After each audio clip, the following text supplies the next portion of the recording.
específicos y nos pone metas al 2020, 2025 y 2030. De los dos principales es reducir las tasas de mortalidad y de incidencia en comparación en cómo nos encontrábamos en el año 2015. Actualmente en el 2020 no alcanzó ese objetivo. Sin embargo, los objetivos de eliminar la malaria en al menos 10 países que tenían transmisión en el 2015 sí se logró, y evitar el restablecimiento de la malaria en los paludismos de los países que están exentos de la enfermedad, hasta ahorita también se ha logrado, ¿no? Tenemos que cumplir pues el objetivo hacia los años que vienen, hacia el 2025 y hacia el 2030, ¿no? Ya que en el 2020 los dos primeros a cubrirlos. Para esto, la Organización Panamericana de la Salud nos menciona que tenemos 3 pilares fundamentales, y de aquí deriva la importancia del tema del día de hoy, ¿no? Es lograr el acceso universal a la prevención, diagnóstico y tratamiento. ¿En qué infiere esto en los estados? Por ejemplo, en mi estado, que aún tenemos casos positivos, casos activos, una de las principales brechas que tenemos es que la población no oportuna a solicitar el servicio de atención médica. Generalmente, cuando hay lugares que son endémicos y que ya han presentado casos frecuentes de paludismo, se genera una cierta inmunidad, que eso hace que lo que son los cuadros de las enfermedades no se presenten como lo detalla la literatura, ¿no? Entonces la gente a veces desconoce y piensa que no es la enfermedad, o se automedica pensando que es otro padecimiento, pues tardío a lo que son a las unidades médicas, y esto representa un problema porque al proporcionar un tratamiento fuera de tiempo no logramos cortar lo que es la cadena de transmisión. Lo vamos a explicar cuando estemos viendo lo que es el ciclo biológico. Como un segundo pilar está acelerar los esfuerzos hacia la eliminación, y esto lo logramos a través de las capacitaciones y de implementar ciertos cambios a nivel local, en las unidades de salud, en las comunidades, acercar los tratamientos, fomentar el autocuidado en lo que son las localidades a través de estrategias como las ENCAS, que es la eliminación, modificación de hábitos y criaderos anofelinos.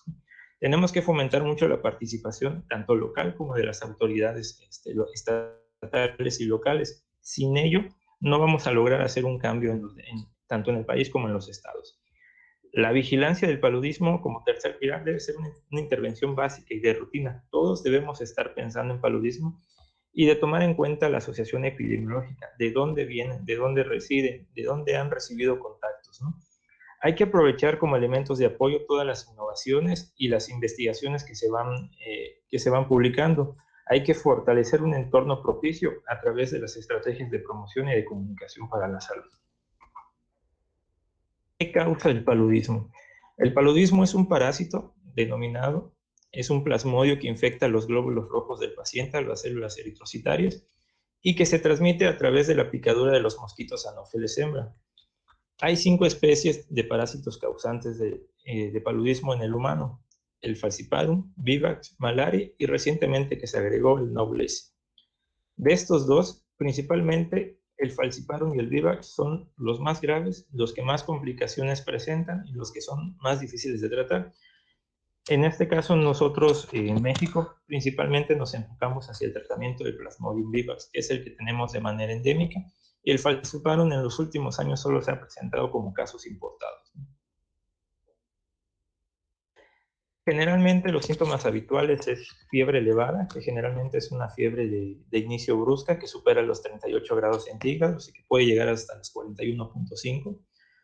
Un dolor de cabeza, una cefalea generalizada, presencia de escalofríos, que generalmente es una sensación sugestiva de frío acompañada de temblor. Puede haber vómitos, tos, diarrea, y en casos recurrentes se puede encontrar lo que es la anemia. Generalmente, cuando la fiebre va cediendo, viene acompañada de una sudoración profusa, que generalmente nos indica que lo que son los paroxismos van terminando, van bajando. Hay que conocer lo que son las definiciones operacionales. Hay que operacionalizar de acuerdo a lo que es la zona o la región. Es importante conocer lo que son los signos y síntomas, pero hay que tener en cuenta la asociación epidemiológica, como comentábamos.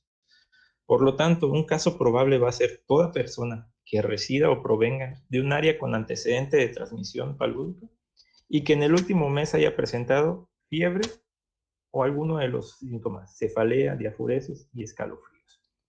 Es importante tener en cuenta que en los niños la fiebre es el único síntoma que debemos de tomar en cuenta y que aproximadamente un 30% de los casos, sobre todo en los lugares endémicos, a veces no van a tener sintomatología.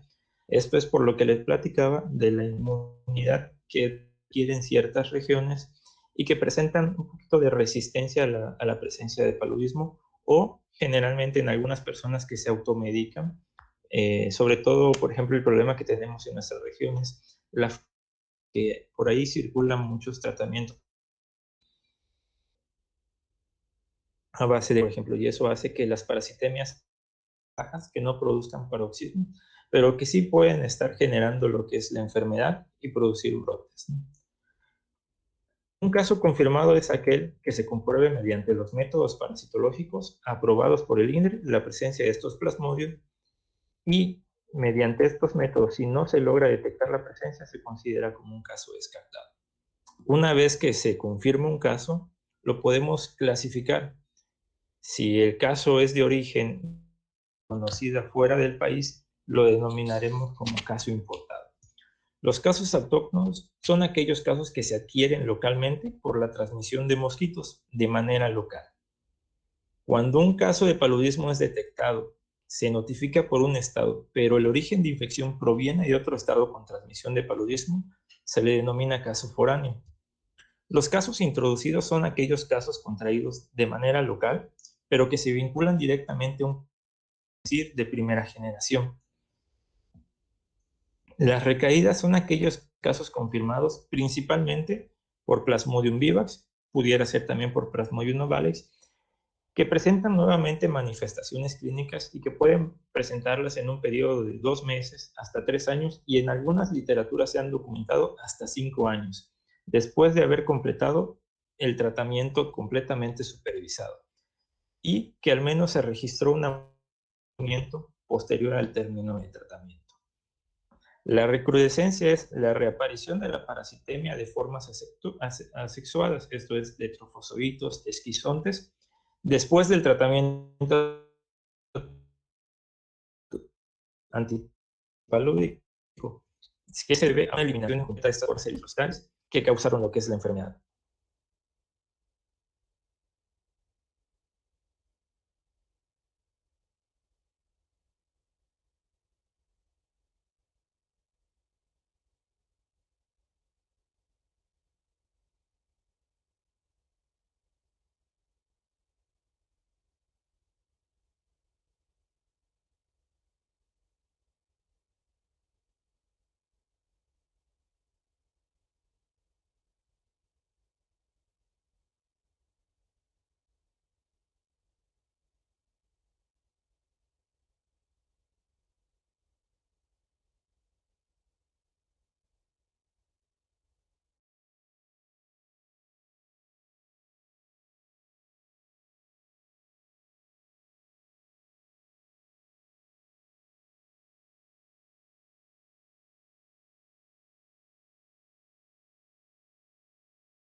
Se tiene que implementar la estrategia del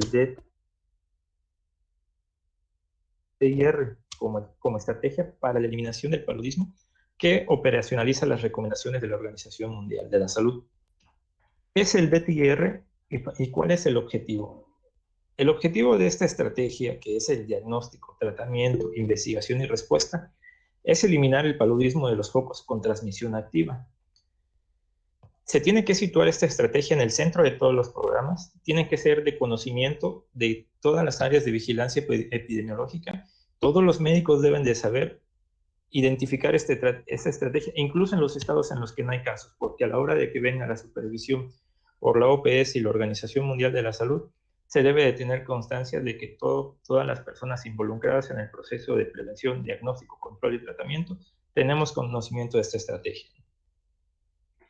Esta estrategia viene de una publicación de los chinos, de la estrategia 137, y que nos menciona que en 3 pasos, que involucran 7 días, se puede llevar a lo que es el diagnóstico de todos los casos sospechosos, a la investigación, si es un caso importado o local, clasificar adecuadamente los casos, focalizar lo que son las áreas, el conglomerado de áreas que pudieran ser localidades o varias localidades, y dar una respuesta efectiva en cuanto al control de lo que son vectores, ¿no? El mensaje clave del DTIR debe traducirse en acciones concretas, debe monitorearse y evaluarse, y debe ser difundido y entendido a nivel local. Es importante que las acciones no paran después de diagnosticar y tratar. A partir de un diagnóstico, de un caso confirmado, se debe de ir investigando para identificar y tratar más casos. Es un proceso cíclico, que de manera conceptual quedaría con el diagnóstico de cada caso probable diagnosticado por microscopía en las primeras 48 horas posteriores a la detección. Una vez que se diagnostica, el tratamiento se le debe proporcionar antes de las 24 horas en las que se realizó el diagnóstico. Posterior al tratamiento, se debe investigar cada caso o conglomerado de casos para desencadenar acciones básicas, seguir diagnosticando, seguir tratando oportunamente en un transcurso de 7 días. Esta es la estrategia de manera básica de lo que es el DTIR para la respuesta y encaminados hacia la eliminación del paludismo. ¿Qué estrategias nos involucran? A través de la estrategia del DTIR vamos a poder identificar o focalizar áreas y poder clasificarlas como un foco activo, que es el que se presentan los casos en los últimos 12 meses, un foco residual, que son las áreas en las que los casos son de 1 a 3 años, y foco eliminado son aquellas localidades, áreas o conglomerados de áreas que no han presentado casos posterior a 3 años. Es importante entender que sin un diagnóstico apropiado no vamos a poder darle un tratamiento oportuno, darle un tratamiento efectivo a los pacientes, no vamos a tener idea de dónde realizar lo que es la investigación, cómo focalizar la malaria para evitar el dispendio de recursos, evitar, por ejemplo, gasto de recursos en nebulización de áreas en donde no ha sido la infección, no hay una respuesta oportuna del personal de salud, y no va a haber conocimiento sobre la distribución del paludismo, de dónde se originó, de dónde viene, y no vamos a tener forma de guiar lo que es el control vectorial, donde hay tratamientos antilarváricos, nebulizaciones espaciales, rociados interiores de domicilios, en qué localidades dotar de pabellones impregnados con insecticida, en qué localidades implementar o seguir reforzando lo que son los notificantes voluntarios, en qué áreas focalizar la capacitación de médicos para que todos estén pensando en paludismo. ¿Cómo se transmite? La transmisión clásica, que es a través de un mosquito sano que pica a una persona enferma y adquiere lo que es el parásito a través de lo que son las formas sexuales, que son los gametocitos, y viene lo que es todo un ciclo, un proceso interno del mosquito que hace que posteriormente este mosquito ya esté infectado y que a la hora de alimentarse de una persona sana le transmita lo que es el parásito, la enfermedad. Esto es de manera general. Es importante comprender que en el parásito se debe de completar todo un ciclo biológico en el mosco y otro en el humano antes de que se pueda interrumpir la transmisión o antes de que pueda producir la transmisión. De aquí la importancia en el momento en el que proporcionemos el tratamiento en el paciente, la importancia de la rapidez con la que una persona acuda a solicitar la atención para lograr interrumpir con la cadena de transmisión. De aquí va a salir toda esta explicación. Como comentamos que hay un proceso interno en el mosquito, una vez que el mosquito adquiere lo que son los gametocitos, que son las formas sexuales, las formas infecciosas, en el mosquito adquiere tanto microgametos machos y los macrogametos, que son las hembras. Una vez que los adquiere, empieza todo lo que es el ciclo. El microgameto macho empieza a formar de 4 a 8 flagelos que a través del torrente sanguíneo buscan a los macrogametos hembra para fertilizarlos. Una vez que los fertiliza, se forma lo que es el cigoto, el cual viaja a través de las paredes del estómago de los mosquitos y se produce lo que es el ovocisto. Este ovocisto empieza a formar en su interior múltiples, miles, grandes cantidades de parásitos que da lugar a lo que son los esporocitos. Una vez que se rompen lo que son los oocistos libera una gran cantidad de esporocitos y estos migran hacia las glándulas salivales de los mosquitos. Este proceso se da entre 7 a 21 días. Esta es la oportunidad que tenemos en el área de vectores para tratar de hacer lo que son las acciones, disminuir la densidad de los mosquitos adultos, disminuir la densidad de los mosquitos a nivel larvario, ¿no? Aquí es la importancia de las acciones de control vectorial. También la importancia de las acciones de los métodos de barrera que se implementen en los domicilios o las localidades, ¿no?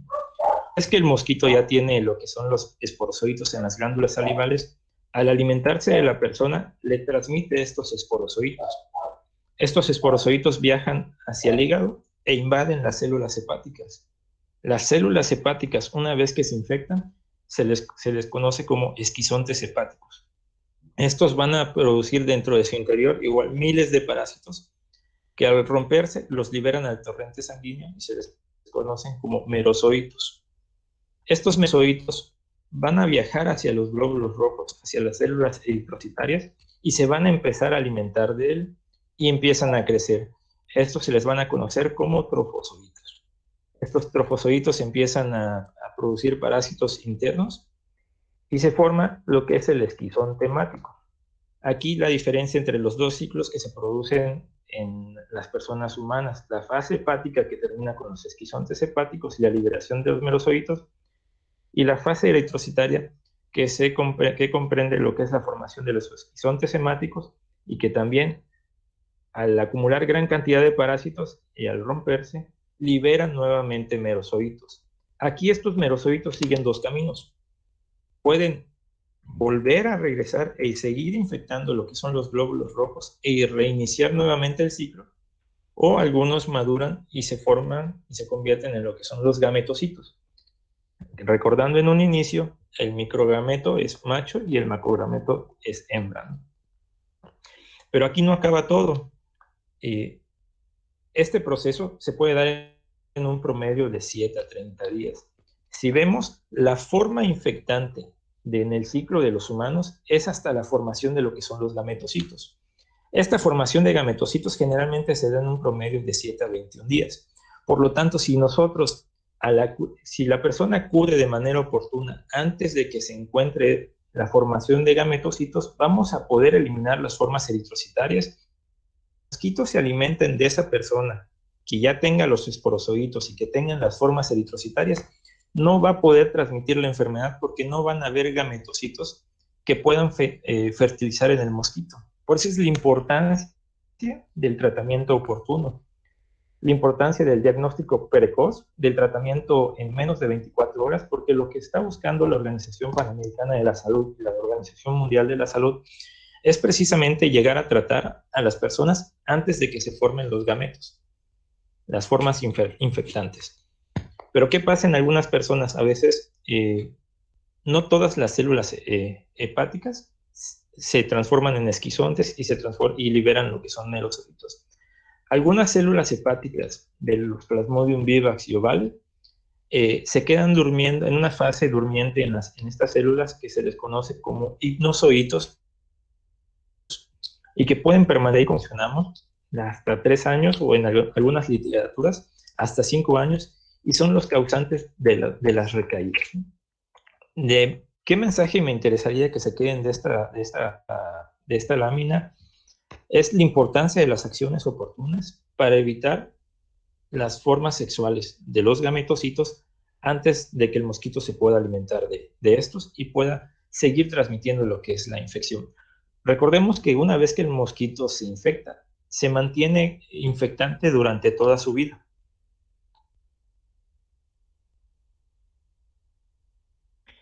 El periodo de incubación que varía y que la sintomatología depende de la especie del Plasmodium. Generalmente, como mencionamos, se llega hasta los 30 días, pero puede variar de acuerdo a la especie, ¿no? Aquí en la lámina les pongo más o menos un ejemplo del periodo de incubación en promedio por cada especie que menciona lo que es la literatura, ¿no? Los pacientes que no se traten de manera adecuada o insuficientemente tratados pueden ser fuente de infección de acuerdo por los sinusoides o porque provocan la recrudescencia de lo que son las formas eritrocitarias y vuelven a aparecer las formas sexuales que van a seguir provocando los paroxismos de la enfermedad.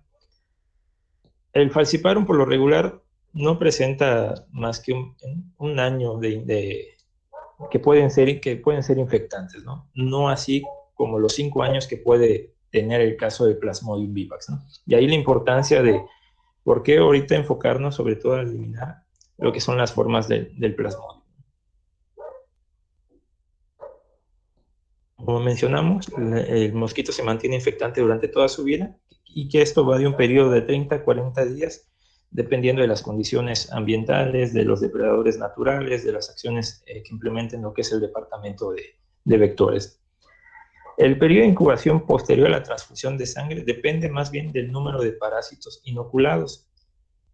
Puede llegar hasta 2 meses. Los merozoitos en sangre congelada puede durar de 2 semanas hasta 2 meses. Generalmente la sangre contaminada de parásitos a través de lo que son las transfusiones solo va a ser infectante por las formas eritrocitarias, no por las formas sexuales de gametocitos, ¿sí? Y una vez que se transmite la infección a través de formas eritrocitarias, solo se va a dar lo que es el ciclo eritrocitario y se omite lo que es la fase hepática. Aquí mencionamos otras vías de transmisión que prácticamente ya comentamos, como es la inyección o transfusión de sangre por personas enfermas, agujas y jeringas contaminadas, y una transmisión que es mucho más rara, que es a través de la transmisión congénita de madre a hijo, pero que también debe estar bajo vigilancia. ¿Cuáles son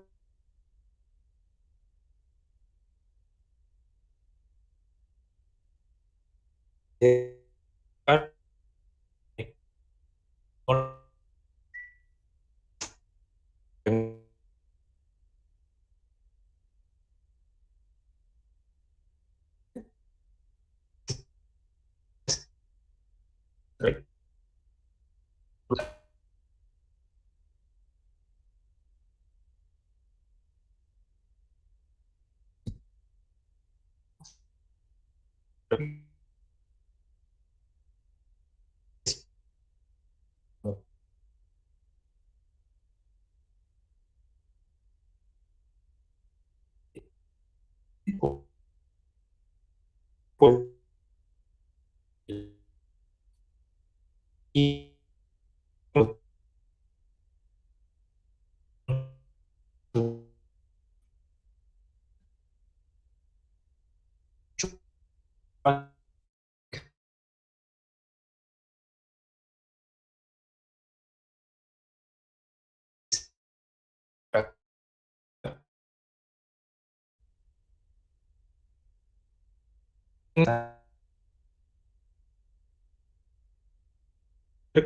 eh,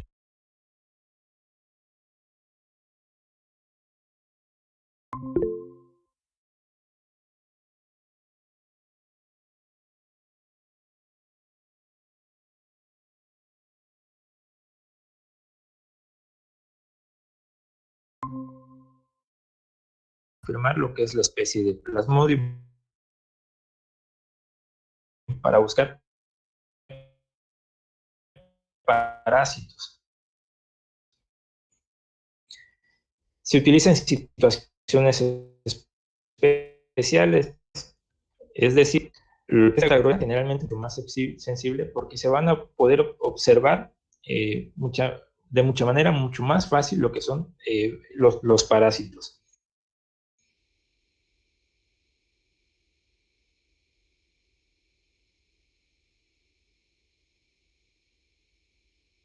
Generalmente, si se logra el plasmódico, nos va a ayudar a ver sobre todo el tipo de especie, que generalmente es el que está infectado.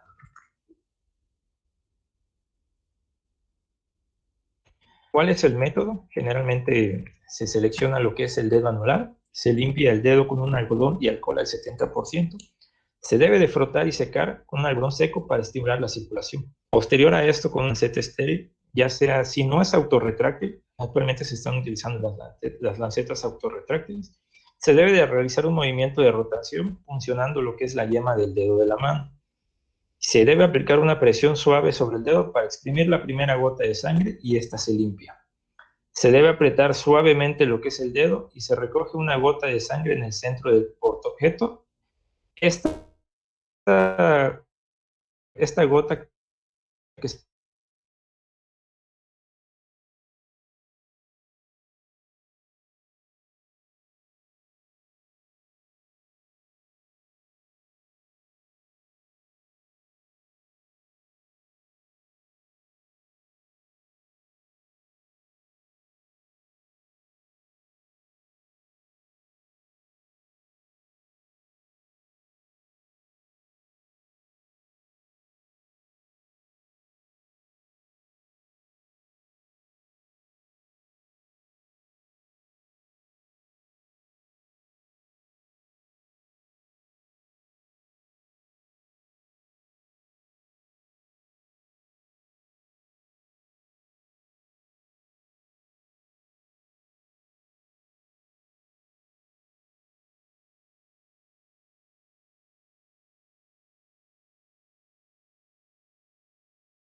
hacia la derecha, hacia,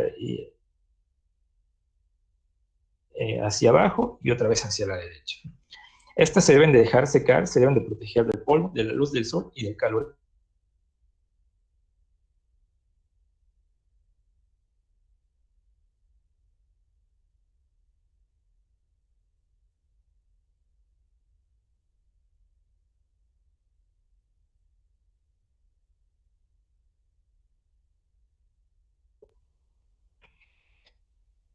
Algunos de los errores frecuentes son las extensiones de sangre mal situadas, algunas que tienen demasiada sangre, sobre todo en el extendido fino, y eso por lo general pues emite un diagnóstico erróneo.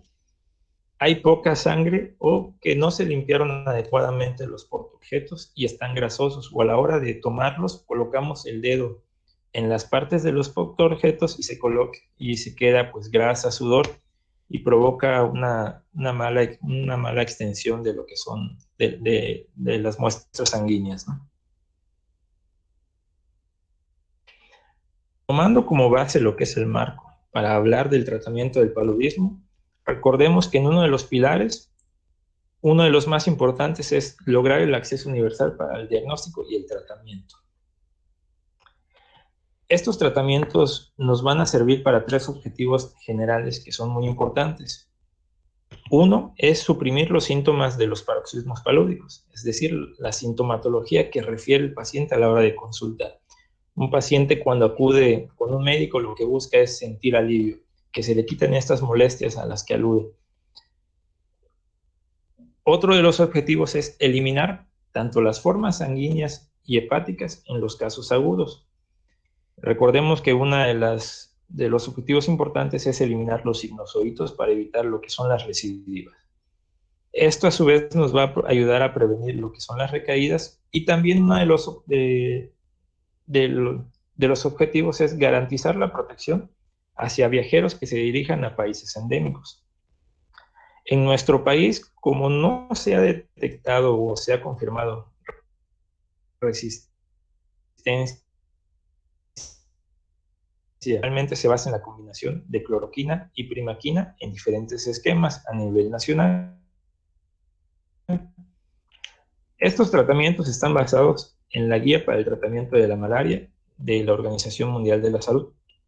y que nos proporciona cuatro principios fundamentales.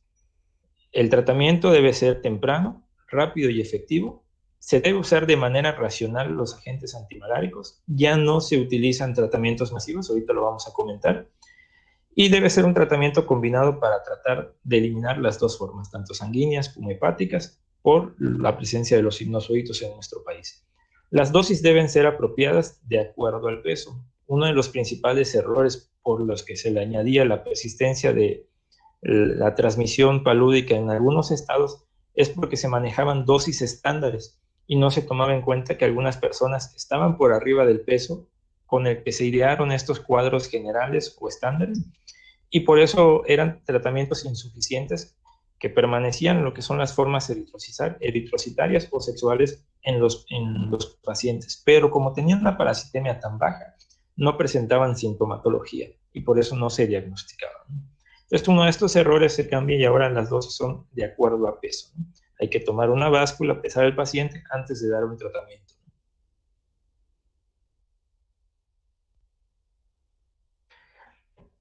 Entre los cambios importantes en el programa a partir del 2017 es que ya los tratamientos solamente se le dan a los casos confirmados mediante los métodos avalados por el INRE, que en este caso es la gota gruesa. Incluso a los contactos ya no se les trata, únicamente si se les toma muestra y salen confirmados en el diagnóstico. Se eliminan los tratamientos masivos, ya no se dan tratamientos a todas las localidades. Como ya estamos en fase de eliminación y ya los casos pues son en menor cantidad en comparación con años anteriores, ya los tratamientos y las estrategias son más focalizadas cada vez.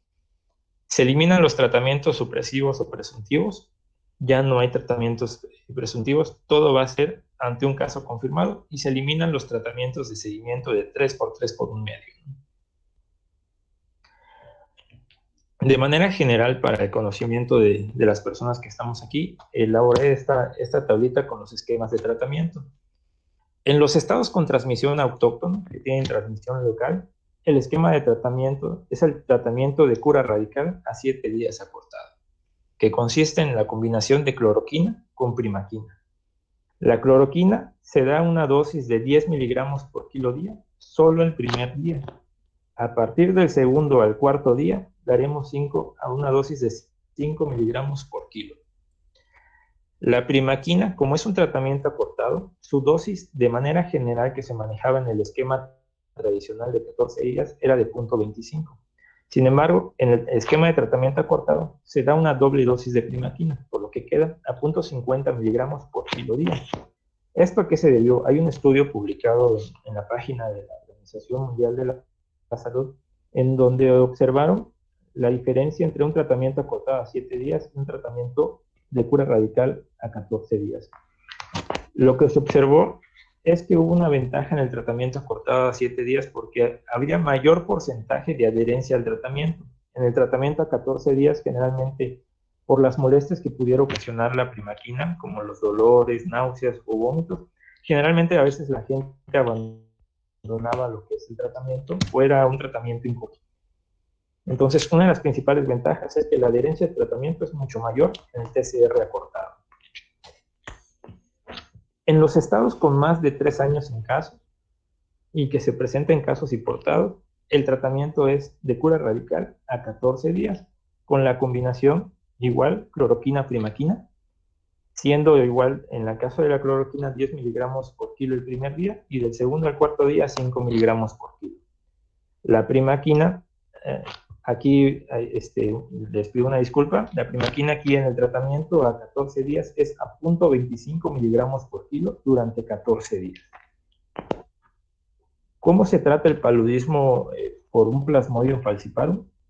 Cuando es un Plasmodium falciparum que no tiene complicaciones de gravedad, que no hay datos neurológicos, que no hay datos de insuficiencia renal o de edema pulmonar, y que no presenta resistencia, se le puede tratar con las dosis que nosotros normalmente manejamos a base de cloroquina y primaquina durante 14 días. Sin embargo, ante la presencia de un falciparum que sea resistente o que provoque o que amerite hospitalización por sintomatología neurológica, Se recomienda de primera línea lo que es el artesonato intravenoso o intramuscular, a una dosis de 2.4 miligramos por kilo peso.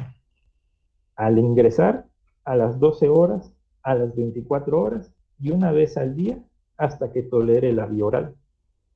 Una vez que tolere la vía oral, se continúa con un tratamiento combinado con artemisinas para completar la dosis total.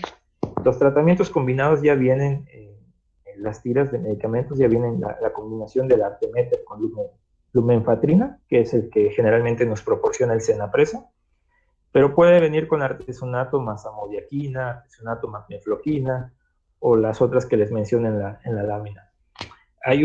El artesonato con mefloquina no se debe usar en combinación cuando haya malaria cerebral. Está contraindicado. Una de las características que tiene el Plasmodium falciparum es que durante su ciclo, en la fase deuterocitaria, provoca ciertos cambios en el glóbulo rojo. Fragilidad capilar, pérdida de elasticidad, daño endotelial. Pero una de las características principales es la citoadherencia. La citoadherencia provoca que en las paredes de lo que es el glóbulo rojo salgan unos receptores que se conocen como NOX. Estos NOX se van a unir a los receptores endoteliales, como un ejemplo de uno, el CD36, y esto va a provocar acumulación a la luz capilar y que los demás eritrocitos o glóbulos rojos se vayan uniendo a los eritrocitos infectados. Esto provoca obstrucción. Y esta obstrucción, dependiendo del órgano en el que se encuentra, van a provocar cierta sintomatología. Por ejemplo, si estos NOX o estos eritrocitos infectados empiezan a provocar obstrucción a nivel del cerebro, van a provocar hipoxia, letargia, convulsiones, ¿no? Si es a nivel del pulmón, generalmente se acompaña de edema pulmonar. Si es en el riñón, generalmente viene una necrosis tubular que posteriormente desencadena lo que es una insuficiencia renal. Y si es a nivel fetal, provoca lo que son los abortos espontáneos, que es lo que comentábamos. De ahí la importancia de un tratamiento oportuno, adecuado y rápido de casos de Plasmodium falciparum, porque son los que ocasionan o que generalmente son muy letales y terminan con un diagnóstico grave, muerte. Y de ahí es muy importante la notificación oportuna, porque de ahí, derivada de la notificación oportuna y de la coordinación estatal con la federal, se va a llevar el tiempo en el que les envíen lo que es el medicamento, lo que es el artesonato, o que los coordinen con algún estado que tenga, en su caso, estas dosis. Por ejemplo, nosotros en el 2018 tuvimos un caso que venía de una señora de 65 años, residente de aquí del estado, pero que viajó por el continente africano y hizo diversas paradas. Fue detectada en Estados Unidos y luego se detectó aquí en México y aún así llegó aquí al estado. Y una vez a partir de su detección empezó a presentar daño neurológico. De manera inmediata se realizó la coordinación con el Cenaprese, se envió el artesonato a través de lo que es la paquetería de los aeropuertos y afortunadamente el paciente remitió a los 7 días sin daño cerebral, sin complicaciones. Pero ahí es importante la coordinación del programa de vectores con vigilancia epidemiológica, con los organismos federales y también una adecuada comunicación con los pacientes para explicarles todo el proceso que se tiene que seguir y también ahí nosotros nos ayudaron mucho los familiares, sobre todo para ir a buscar los tratamientos y llevarlos al hospital de manera oportuna. Estos esquemas de tratamiento, ¿a qué formas eritrocitarias o hepáticas eliminan, ¿no? Sabemos que la cloroquina elimina lo que son los neurocitos, trofocitos, esquizontes y las formas sexuales que son los gametocitos, pero la cloroquina no elimina lo que son los sinusoides del hígado, ¿no? El tratamiento combinado con artemisina también elimina lo que son las formas eritrocitarias y los gametocitos. La primaquina puede eliminar lo que son los gametocitos, pero principalmente, ahí faltó una línea, principalmente elimina lo que son los sinusoides del hígado. Esto es principalmente el por qué se combina lo que es los medicamentos con la primaquina. Si no se dispone de un esquema combinado con artemisina, se puede utilizar artesunato con clindamicina, artesunato con doxiciclina, quinina más clindamicina o quinina más doxiciclina. Se prefiere la doxi sobre otras tetraciclinas y se usa una vez al día. Y estos no se acumulan en casos de falla renal. La única contraindicación es en niños menores de 8 años y mujeres embarazadas. La clindamicina sí se puede usar para niños y mujeres embarazadas. Aquí hay que tener una buena coordinación, sobre todo con el área de atención médica. Deben de tener médicos que estén capacitados para el tratamiento de casos de malaria grave, que no son muy comunes, pero deben de proporcionar estas capacitaciones. Generalmente los médicos internistas son los que nos apoyan mucho en el seguimiento y tratamiento de estos casos. ¿Qué consideraciones deben de tener durante el tratamiento? Para todos los esquemas, la administración debe ser estrictamente supervisada, ya sea por el personal del programa, por el médico tratante o el médico de la localidad. En ningún caso se debe dejar el medicamento en el domicilio que se esté tratando. Es importante que si a la hora de dar el tratamiento el paciente vomita durante los primeros 30 minutos después de recibirlo, se le debe dar una segunda dosis completa. Si vomita entre los 30 y 60 minutos posterior a la dosis, se le debe dar una media dosis adicional. Y en lo sucesivo pueden fraccionar el tratamiento en varias tomas al día. De manera general, esto es el tema que traté de compartirles. No sé si hay algún...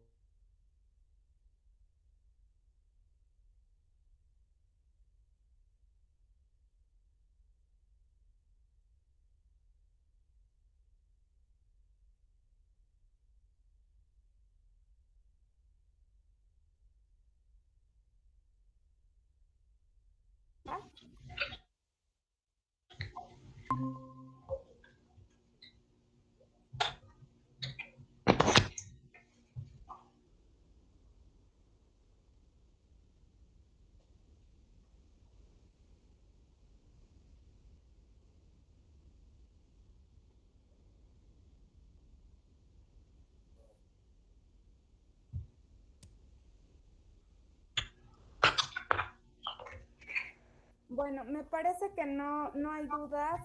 La verdad, Octavio, el ciclo biológico estuvo maravilloso. Me parece que fue muy acertado y realmente va relacionado con absolutamente todas las estrategias que se están realizando por parte de la OPS y por parte de la Federación. A todos los epidemiólogos y directores, si quieren difundirlo con el personal, vamos a tener una liga. Esta sesión fue grabada. Muchísimas gracias nuevamente, Octavio, de verdad, muy clara la presentación. Y si no hay dudas, no hay preguntas, les cedo la palabra a la doctora Ana Laura Carreón.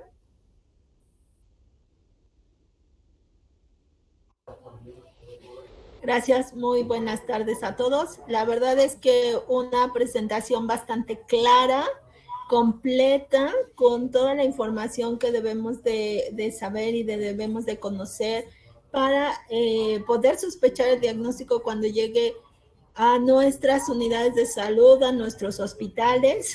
Y algo que sí es importante recalcar en el caso del estado de Puebla, para paludismo, el tratamiento se tiene que solicitar aquí a la Coordinación Estatal de Vectores. Sí es importante que esto lo sepamos porque muchas veces llegan los pacientes con nosotros, sospechamos el diagnóstico, pero no sabemos qué hacer o dónde conseguir el tratamiento. Entonces es importante que lo sepan, que lo difundan, que se lo comenten al resto de sus compañeros para que estén sabiendo dónde estamos concentrando para poder otorgarlo hacia los pacientes. Agradecerle al doctor Octavio por tan clara presentación, tan específica la información y bien clara para que cada uno de ustedes tenga claro esto. Es súper importante esto que decía, la oportunidad de la sospecha del diagnóstico, confirmar el diagnóstico y dar el tratamiento, porque a través de eso es que nuestro paciente puede tener una mejor calidad de vida. Muchas gracias, doctor Octavio. Gracias al resto de los compañeros que se conectaron a esta sesión y estaremos al pendiente de la próxima capacitación, que será el próximo viernes. Es sobre el oxoscelismo. Algo que sí es importante que mencionarles es que todas las capacitaciones les vamos a mandar las ligas para que se inscriban previamente y puedan tener oportunamente los links para poderse conectar y poder estar, asistir a las reuniones, por favor. Entonces, esténse al pendiente de los correos que les vamos a mandar para que se puedan inscribir, puedan tener las ligas con anticipación y puedan estar presentes en toda la capacitación. También la mayoría de las capacitaciones las estamos grabando por si requieren el link para que la vuelvan a ver y la vuelvan a consultar. También solicítennos para que se los podamos compartir. Muchas gracias a todos. Agradecerle infinitamente al doctor Octavio por la participación y tan buena ponencia. Muchas gracias y buenas tardes.